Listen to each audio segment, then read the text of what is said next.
Support for Trail of History provided by Bragg Financial Advisors, providing portfolio management and comprehensive planning advice for high net worth clients and institutions, committed to our clients and to our community. BraggFinancial.com. This is a production of PBS Charlotte.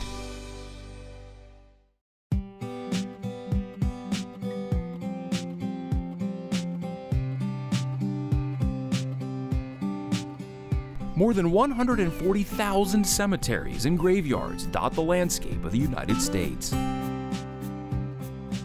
From massive municipal cemeteries designed with park-like features to the small church graveyards offering eternal rest to their departed parishioners. To many, they are sacred places, and to others, they're libraries full of individual stories. We'll venture into one of Charlotte's largest cemeteries to learn the story behind its design and meet a group of reenactors who share the stories of those buried at the cemetery. Then we step through an opening in a wall that once denied dignity in death, but today creates an opportunity for a local church to unite all people. Finally, we travel to Lincolnton, where preservationists work to protect the monuments that tell our stories in death. That and more on this episode of Trail of History.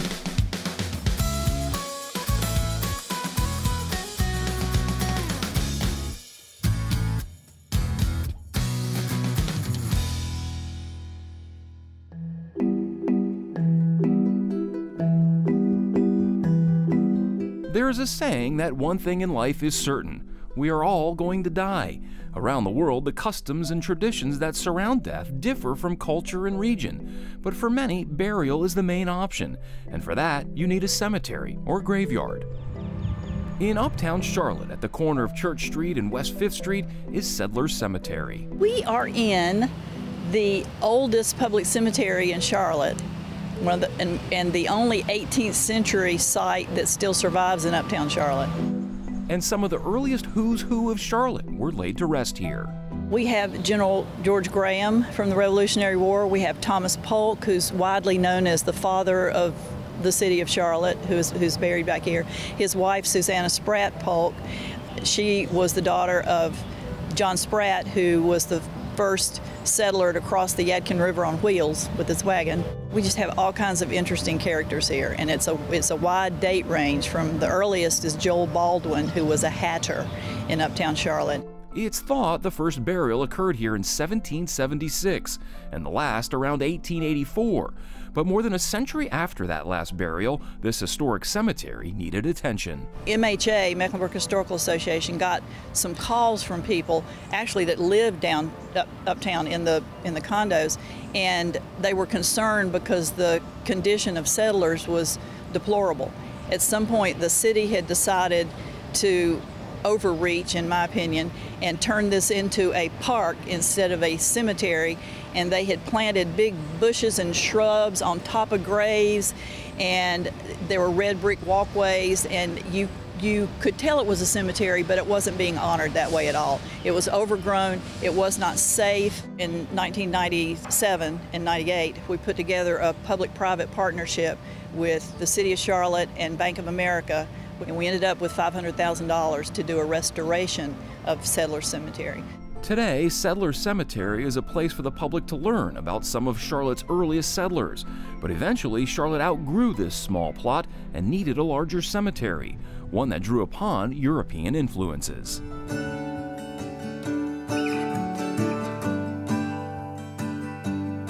We're a few blocks away in an area that was the edge of town in the 1850s. There was a fashion for what they called the rural cemetery. Began in Paris with Père Lachaise, which was a park-like cemetery at the edge of town. Got picked up in Boston, Mount Auburn Cemetery in the 1830s. By the 1850s, every city that was going to be a big city wanted to have this rural cemetery park thing at the edge of town. There were not public parks at that point. And so having a cemetery that kind of did double duty, curbing streets, trees, picturesque placement of stones, those kinds of things, was a big deal. And Charlotte wanted to be a big city. In 1850, we had 1,065 residents here. The new cemetery proved a success. Must have been a highly desirable place. They say people were dying to get in. And by 1889, they bought another 55 acres and expanded it even further. There was no park and rec back in the 1800s. They came here to have a picnic, to sit down and respect their loved ones. For some, it may seem strange to recreate in what many consider hallowed ground. Local historian Tom Hanchett offers his perspective. You may be worried that a cemetery is a place that you shouldn't be as a living person, or that you should only be there because you are expressing reverence for a particular person who's passed away. And those are good reasons to be at a cemetery. But the idea behind the rural cemetery movement was that these were places for all of us to come at any time and to reflect, to connect with history, to connect with nature. I love seeing people running in the cemetery. I love to see people walking together, a way of connecting with a fellow human being, and here's a quiet place to do that, to contemplate, to admire the creation that is around us. When you enter the cemetery, you might not realize it's actually two combined cemeteries, but there was a time when Elmwood and Pinewood were solidly divided by a fence. You can see the impact of segregation. Right where we're standing, there's kind of a curbstone between Elmwood Cemetery and Pinewood Cemetery. And that's because they used to be separate burying places for black folks and white folks. Until 1969, when Fred Alexander, first African-American city council person in the 20th century, finally convinced city leaders to take down that fence. But you can still see where it ran. And that's kind of a metaphor for our society, where we've desegregated so much, but you can still see those outlines of history. And in both of the cemeteries lay many of the who's who of Charlotte's past. In Pinewood alone, there's the grave of Daniel J. Sanders, D.D., Doctor of Divinity. He was the first African-American president at Johnson C. Smith University, 1895. Thad Tate, who was a barber, who was a major economic leader in town, founded Grace AME Zion Church. W.W. Smith, who was a brick mason at a time when African-Americans, coming out of slavery times, they did most of the brickwork, made most of the brick in Charlotte. And you can see the loving brickwork in his mausoleum. And over in the Elmwood section, Edward Dilworth Latta, the Dilworth neighborhood, Latta Park, he's buried here. Folks who were very much part of American popular culture. Randolph Scott, who was a big movie star, sort of the Arnold Schwarzenegger of the 1940s, 1950s, he's buried here. Harriet Irwin, right there. She's the first lady that had a patent for a six-sided house. Of course, you have the Belks, Ivies. Julia Alexander, who is, of all of the people in this cemetery, was the one that I think most like to meet, because she was an attorney in the early 20th century and a community leader, published books about Charlotte, served in the state legislature. Remarkable person, Julia Alexander. Then there is the grave of John King, a traveling circus animal trainer who was killed by an elephant. The circus moved on to the next city, while King was buried in Charlotte.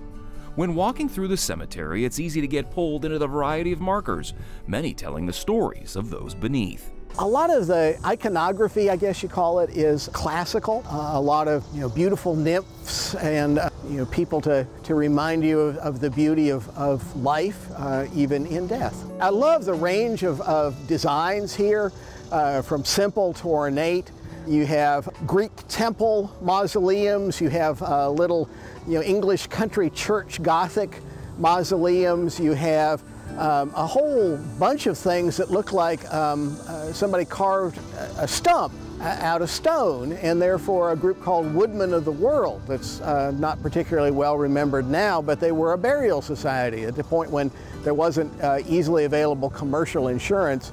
If you joined the Woodmen of the World, you would have a gravestone when the time came.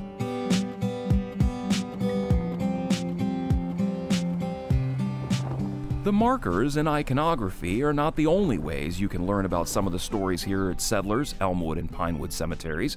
Once a year, docents from the Mecklenburg Historical Association present Voices from the Past.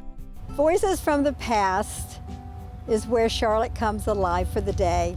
We invite the public to come and hear our stories of Charlotte's amazing history. Hi, I'm Dr. Annie Alexander, but folks around here just call me Dr. Annie. I am the first female physician in North Carolina. I'm the reporter reporting about the Pinewood Cemetery, which there was a fence that divided Pinewood from Elmwood. My name is John Springs, and at one time it was rumored that I was the richest man in upland South Carolina. How do you? My name is General George Graham. At your service, sir.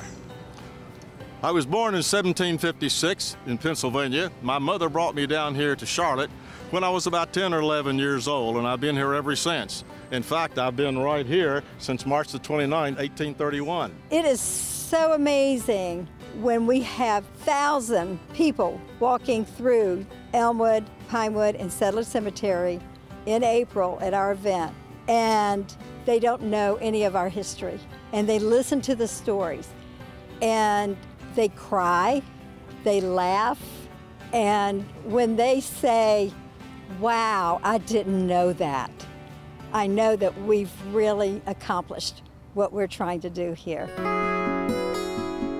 Not every burial ground is created equally. This was made evident during the era of slavery in the United States. When an enslaved person died, their burial was often rushed and with little dignity given to the deceased. We have to understand when we look at slavery, these enslaved people were not seen as people. They were property. What do you do with your TV when it breaks? You dump it. What do you do with enslaved property? You dump it. You put it in a hole, never to be thought of again. You don't, and how do you know that it's not gonna be thought of again? Because you don't put a big pretty marker. You don't put their name on it when they were born, when they died. Enslaved cemeteries typically are found like you see here, along tree groves or in thickety areas. The enslaved population were buried in what we call marginal property that wouldn't otherwise be used for anything else other than a burial ground. Many of these burial grounds were abandoned to time, making it difficult to recognize them. So typically you see nothing. You see fieldstones, you see ground cover, like little plants. You see the divots in the ground where the graves were, and pretty much that's it. A lot of times when archaeology is done, grave goods are found, like things, even like pottery and broken glass and pipe pieces are found on those graves because they are to help them in that afterlife and to help them remember. It's a tradition that we as African Americans still do today. In York County, South Carolina, the Allison Creek Presbyterian Church was founded in 1854. And like many rural churches, there's a graveyard, but it's not the only one. Just beyond a crumbling rock wall, a path leads you into the woods and to the Clay Hill Graveyard. This is the location where the enslaved and free African Americans were buried starting sometime around in the 1800s. It's believed the first burials took place here around 1850, 4 years before the church's founding. And according to Reverend Sam McGregor, those first buried here were likely enslaved African Americans from the nearby Hills Iron Works and Plantation. After the Civil War, the Clay Hill Cemetery continued to be used by local African Americans until about 1896. It's believed there are about 300 graves. What's unique at Allison Creek Presbyterian, a church that during the era of segregation excluded African Americans from its congregation, now embraces and acknowledges its history. You would never think about a cemetery becoming such a vital part of a ministry during these particular times, but it has become that because over the past several years, the folks in this church have have been open to catching a vision of restoring the cemetery and allowing the stories out of the cemetery to be told, which has then led to the redevelopment of this 23 acres of property. Their vision led to the creation of Common Ground, a network of trails at the church that are open to the public and includes the Clay Hill Cemetery. Well, I've known about the cemetery in my years of doing living history, but never have been to Allison Creek, never have been to this space. And as I approached, I started losing my breath, because there are hundreds, literally, of graves that are marked here with white markers. And I've never in my life seen anything like this. And they welcome everyone by creating walking trails, hiking trails right around the cemetery, and they actually interpret it. A lot of people try to hide these things. You can't hide all of these white markers around here. You can't hide it at all. We feel very blessed to be able to provide this space for folks to come and walk these trails, visit the cemetery, and to hear a very powerful story which comes out of the cemetery. It gives opportunities for folks to truly honor the folks that truly are very much the backbone of America. And by coming out to this cemetery, you honor their sacrifices that they made to build the United States that we know today. And also by visiting this particular cemetery, it allows these stories to be told, and how those historical stories help to interpret our current reality and help us understand where we've been, where we are today, and the connections between those two periods. And if you find yourself visiting this special place, I would hope that by visiting this site, by walking through the one cemetery into this cemetery, that all of that kind of emotion, all of that contrast becomes very real to folks as they come out here. But also, I had somebody say to me one time, they said, you know, when they come back to this cemetery, there is a spirituality here that is unique, that a lot of cemeteries are very sterile, but this is a place that is not. It's very much alive with the stories that are able to be shared out of this cemetery. There's a sense of solace. There's a sense of life.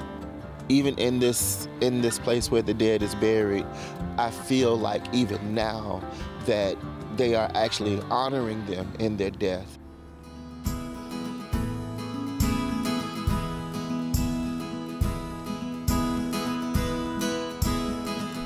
back in Charlotte, there are 7 city-owned cemeteries covering around 220 acres, and with an average of 400 to 500 burials occurring each year, to oversee it all, the city needed a person known as a sexton.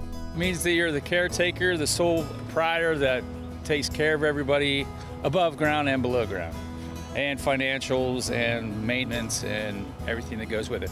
I like to call them mini cities because we have roads, buildings, everything a city would have. City of Charlotte Cemetery Director Bill Bibby says taking care of the cemeteries such as Elmwood and Pinewood can be very costly. Since I started here 5 years ago, cutting of the grass is contracted out, and it's gone up 171%, and it's equaling close to about $275,000 a year just to cut the grass here at this one cemetery by itself. And if you think about it, if you ever walk the cemetery, somebody has to cut around every headstone, every marker, everything. It is a beast. And if you ever wonder how many people are actually buried here, that is a good question, because the record keeping wasn't very good. I'm gonna say probably it's close to 50,000. And to me, this is small. People think this is big. I was in Pittsburgh. One cemetery I had there was 400 acres. The other one was 300 acres. This is only 75. That's a lot of headstones and monuments that are subject to the elements, and sadly at times, vandalism. Repairing the damage is best left to the experts. is a lot of history in this cemetery. Stories I've heard my whole entire life. At St. Luke's Episcopal Church in Lincolnton, while small, there's around 180 years of stories. So the graveyard and the monuments started on the property very likely soon after the foundation of the church, around 1841. And with age comes challenges. There's a lot of maintenance and it's costly. And can certainly bring some level of anxiety. I lay awake at night sometimes thinking about and worrying about some of our monuments here. I see graveyards that have been desecrated and I think, oh, what would we do? It would kill us if something would happen to some of these stones, if someone would damage them. And when several of the markers were potentially vandalized, Jane Goodson and Mary Wisnant knew just the person to call. Meet Jason Harp. I am a public historian and director of cemetery conservation for Richard Grubb and Associates Incorporated. What my title means is that I'm involved with a number of projects that involve public history. That can be architecture, that can be, public programming. It can be a number of different things. So it's kind of a all-encompassing title for the variety of things that I do. And then Director of Cemetery Conservation is just that. I'm responsible for most of our cemetery projects, mainly the ones that involve the conservation and restoration of grave markers. But our firm also does ground-penetrating radar surveys. We have archaeologists on staff who are involved with some cemetery projects as well. And Harp says grave markers take all kinds of abuse. The grave markers could just need a cleaning. Other times you'll have damage from vandals, from lawnmowers and weed eaters, from limbs falling off of trees. So you have a number of different types of grave markers. So if you have what we call a ground-supported tablet, that's just a tablet of marble that was put directly into the ground, and if it breaks in half, it needs to be repaired. Or if you have a cross like the ones behind me, that the original bonding agent that the company used has deteriorated or really wasn't that strong. So you're left in a situation where it's a safety hazard if this heavy cross is not attached, and you've got, say, young kids who may be crawling on these things, and it could be a safety issue. And having the right knowledge to make the repairs is critical, because you could actually do more damage if you don't know what you're doing. So when we're cleaning grave markers, we're using a chemical called D2 biological solution, and it is to remove the lichen and other growth that's on the grave marker. So we use, to clean, we use the D2, we use water, and we also use soft bristle brushes. You never want to use any wire brushes on marble, granite, well, actually on any type of stone, really. So, I mean, it's really just a procedure of us just using very gentle methods. We don't use any harsh chemicals like Clorox. Besides cleaning the markers at St. Luke's, the church also enlisted Harp's expertise on another project. Fence that we're conserving, it's a cast iron fence. It had been painted, I don't know how many different times. I don't know in previous treatments, if you want to call it treatments, their exact procedure, but what we're left with is a good bit of paint, and then paint that's fallen off and exposed to metal. So what we have to do, it also had lichen growth on it, so we had to clean the fence completely, and then wire brush the entire thing, and then use a rust converter to address the exposed metal, and then we'll use a primer and black paint over it, and it should last a good time. So why care? Not only because it's a sacred place of, where people are laid to rest, but also it's just material culture. You have all these, not all these, but some of these grave markers are, you can learn a great deal from them, not only from the iconography on the grave markers, but also things like the epitaphs. And a lot of times it's just really interesting to walk around and read what kind of things people would put on their grave markers. The congregation has chosen to care, and the work to preserve the markers and fence is more than a simple maintenance and preservation project. It's important to carry our history on, but we also have an obligation to the families who have buried their families here.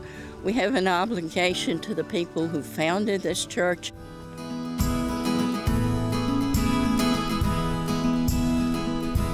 The cemeteries and graveyards that dot the landscape offer those of us left behind a bit of solace, knowing a loved one is at peace. The markers and monuments provide context to the person's stories. The lack of a marker or monument provides another context.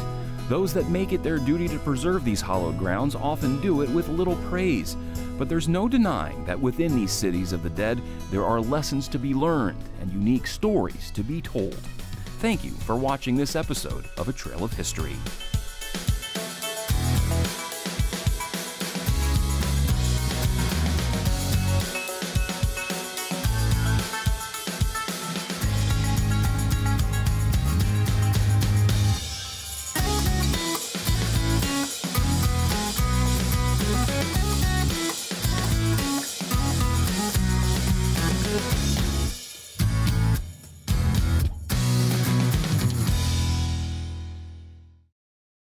A production of PBS Charlotte.